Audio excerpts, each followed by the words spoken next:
Бул Азамат. Ал 14 жашта. Ал мектепке бара жатып, социалдык тармактагы лентаны карап жатат. Ага, биз чындыкпыз, адилеттик үчүн деген ураандар коштолгон видео чыгат. Азамат эч нерседен шек санабай жөнөкөй комментарий калтырат.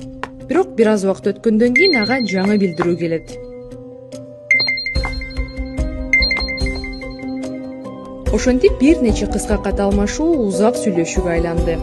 Азамат жаңы досуна кубанды, анткени буга чейин аны эч ким мынчалык жакшы түшүнгөн эмес. Бир нече күндөн кийин Азаматты жеке жолугушууларга чакырып, тыюу салынган уюмдардын катарына кошулуу боюнча үгүт иштерин жүргүзүшөт. Анын аң сезимине айланадагылардын баары душман деген ойду сиңирип, жамандыкты жок кылуу керектигин жана бул үчүн дал Азамат керек экенин айта башташат. Бирок кийин оңдоого мүмкүн болбой турган учур келет. Азамат аны алдап, катарына тартып алышканын түшүнөт. Бирок кеч болуп калган эле. Мындан кантип сактанууга болот?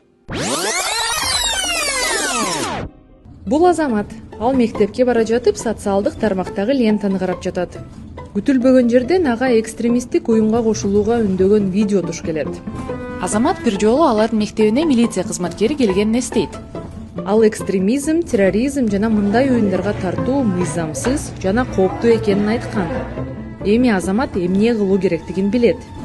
Сиз ушундай кырдаалга туш болдуңузбу? 102 номерине чалыңыз.